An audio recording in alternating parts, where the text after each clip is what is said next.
Hello दोस्तों, आज का टॉपिक है इंडियन सॉइल, भारत की मिट्टी। ये topic exam point of view से बहुत महत्वपूर्ण है और इस टॉपिक से गवर्नमेंट एग्ज़ाम में प्रश्न देखने को मिलते हैं। तो आप इस लेक्चर को लास्ट तक और ध्यान से देखिएगा। तो चलिए इस टॉपिक को स्टार्ट करते हैं।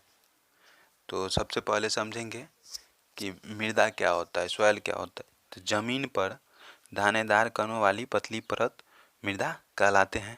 इसका निर्माण अनेक प्रकार के खनिज, पौधों, गैस, पानी और जीव जंतुओं के अवशेषों से हुआ है। मृदा में अनेक प्रकार के कण पाए जाते हैं।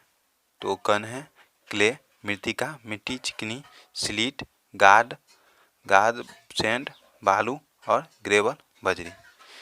क्ले का जो है पार्टिकल जो होता है बहुत महीन होता है कंपेयर टू अदर, यानी ग्रेवल से इसका पार्टिकल जो होता है बहुत छोटा होता है।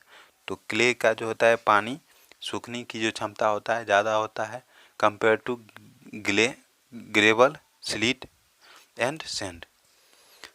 तो एब्जॉर्प्शन कैपेसिटी सबसे ज़्यादा क्ले का होता है।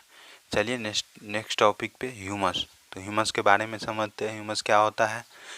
पेड़ पौधों और पत्तियों और सूक्ष्म जीवों के अपघटन से काले भूरे रंग का कार्बनिक पदार्थ का निर्माण होता है, तो उसे हम ह्यूमस कहते हैं। भारतीय मृदा में ह्यूमस की मात्रा कम पाया जाता है और ये जो है मिट्टी में नमी को बनाए रखने का काम करता है। तो ह्यूमस का काम क्या है कि मिट्टी को नमी बनाए रखना, और भारतीय मृदा में इसका मान जो है कम पाया जाता है, मात्रा कम पाया जाता है। तो भारतीय कृषि अनुसंधान परिषद ने मिट्टी के रंग संरचना के आधार पर कितने भागों में? 8 भागों में बांटा है। तो चलिए हम इन 8 भागों को अच्छे से डिस्कस करेंगे। तो ये 8 भाग क्या है? जलोढ़ मिट्टी, काली मिट्टी, लाल मिट्टी, पीली मिट्टी, लेटेराइट मिट्टी, शुष्क मिट्टी, लवणीय मिट्टी, पिटमय मिट्टी और वन मिट्टी। तो चलिए हम एक एक करके इसको डिस्कस करते हैं। तो सबसे पहले हम जलोढ़ मिट्टी के बारे में पढ़ेंगे। जलोढ़ मिट्टी क्या होता है?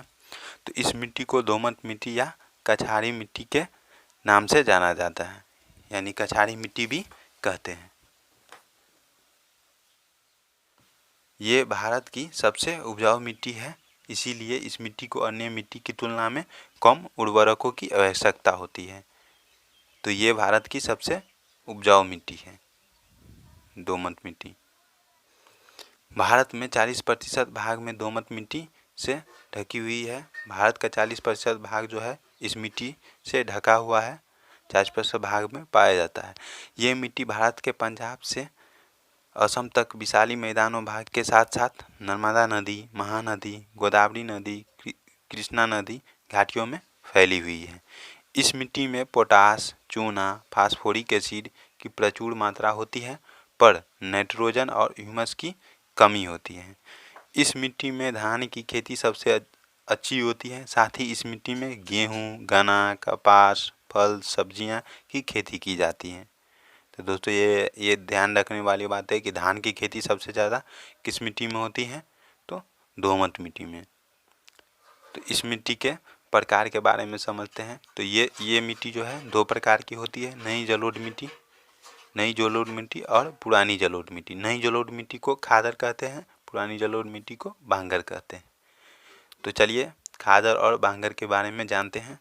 तो खादर मिट्टी, ये मिट्टी जो है बाढ़ के द्वारा लाई जाती है और इसका जल ग्रहण करने की क्षमता अधिक होती है, क्योंकि इसमें बारीक गाद की अधिकता होती है और इस प्रकार की मिट्टी में हमेशा उर्वरकता बनी होती है। चलिए अब बांगर के बारे में समझते हैं। यह मिट्टी नदी के बाढ़ प्रभावित क्षेत्रों से दूर पाई जाती है और इस मिट्टी में उर्वरकता कम पाई जाती है। तो यहाँ पे खादर मिट्टी में क्या है, उर्वरकता क्षमता ज़्यादा होता है, जबकि बांगर मिट्टी में उर्वरकता क्षमता कम होता है।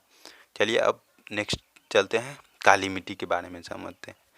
तो यह मिट्टी दक्कन ट्रैप के ऊपरी भागों में विशेष रूप से गुजरात, महाराष्ट्र, छत्तीसगढ़, मध्य प्रदेश में पाई जाती है।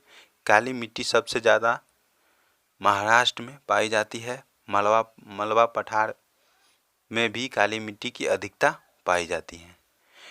टिटेनोफेरस मैग्नेटाइट की उपस्थिति के कारण इसका रंग काला होता है। तो इसका रंग जो है काला किस वजह से होता है, तो टिटेनीफेरस मैग्नेटाइट की वजह से। काली मिट्टी कपास की खेती के लिए बहुत उपयुक्त होती है, इसीलिए इसे हम कपास की मिट्टी के नाम से जानते हैं। तो कपास की खेती के लिए काली मिट्टी उपयुक्त होते हैं, तो इसीलिए इस मिट्टी का नाम हम कपास की मिट्टी के नाम से भी जानते हैं।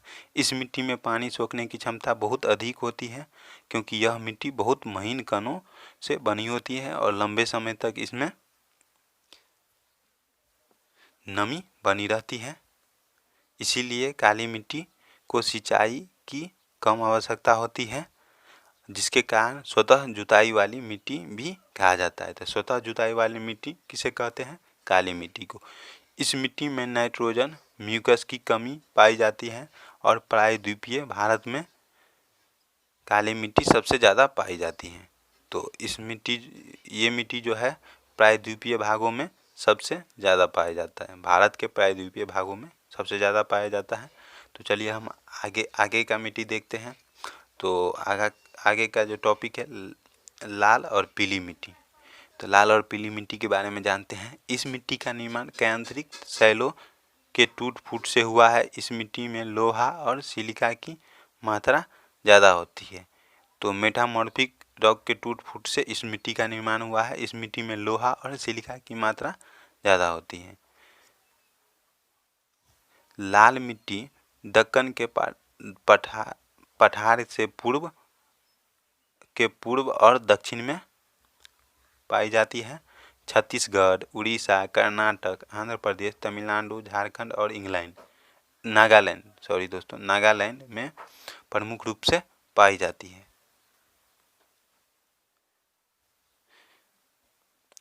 सबसे ज़्यादा तमिलनाडु और आंध्र प्रदेश में। तो लाल मिट्टी सबसे ज़्यादा कहाँ पाई जाती है, तमिलनाडु और आंध्र प्रदेश में पाई जाती है। इस मिट्टी का रंग फेरिक ऑक्साइड की उपस्थिति के कारण होता है। तो इस मिट्टी का जो कलर होता है वो फेरिक ऑक्साइड की उपस्थिति के कारण होता है। लाल मिट्टी जल को सोखने के बाद यह मिट्टी पीली हो जाती है। तो लाल मिट्टी जब जल को सोखता है तो वह पीली हो जाती है, तो उसे हम पीली मिट्टी कहते हैं। इस मिट्टी में क्या है, नाइट्रोजन और ह्यूमस की मात्रा कम होती है। यह प्रायः बंजर भूमि के रूप में पाई जाती है। ये मिट्टी बजरी युक्त, बलुई, छिद्रयुक्त होती है, इसीलिए बाजरे की खेती के लिए उपयुक्त होती है। तो पीली मिट्टी जो है बाजरे की खेती के लिए उपयुक्त होती है। चलिए आगे देखते हैं लेटेराइट मिट्टी। इसे हम मखरली मिट्टी भी कहते हैं। तो इसे हम मखरली मिट्टी के नाम से भी जानते हैं। लेटेराइट मिट्टी उच्च तापमान, अत्यधिक वर्षा वाले क्षेत्र में विकसित होती है। लीचिंग के कारण इस मिट्टी का निर्माण होते हैं। तो इस मिट्टी का निर्माण लीचिंग एक्शन के थ्रू होता है। यह मिट्टी गीली होने पर क्या होता है, दही की तरह लिपलिपा हो जाता है और सूखी होने पर ईंट की तरह कठोर हो जाती है। इस मिट्टी में लौह ऑक्साइड और एल्युमिनियम की मात्रा बहुत होती है, भरपूर होती है, और लौह ऑक्साइड के कारण इसका रंग लाल होता है। तो इस मिट्टी का रंग जो है लाल किस के कारण होता है, तो लौह ऑक्साइड के कारण। इस मिट्टी में चूना, नाइट्रोजन, ह्यूमस की कमी पाई जाती है, क्योंकि ज़्यादा वर्षा के कारण ह्यूमस जल में घुल करके मिट्टी के निचली परतों में चला जाता है। यह मिट्टी कर्क रेखा, मकर रेखा के बीच में स्थित राज्यों में पाई जाती है, जैसे कर्नाटक, केरल, तमिलनाडु, महाराष्ट्र, उड़ीसा, पश्चिम बंगाल और पूर्वोत्तर मेघालय में पाई जाती है। यह मिट्टी प्रायः कम उर्वरकता वाली होती है, फिर भी उर्वरक का प्रयोग कर इसमें कपास, चाय और कॉफ़ी और गन्ने की खेती की जाती है। तो ये मिट्टी का जो होता है उर्वरक क्षमता जो होता है कम होता है, लेकिन हम इसमें उर्वरकों का यानी कृत्रिम उर्वरकों का प्रयोग करके हम इसमें फर्टिलाइज़र का प्रयोग करके कपास, चाय और गन्ने की खेती करते हैं। ये मिट्टी चाय, इलायची और काजू के लिए बहुत उपयुक्त होती है।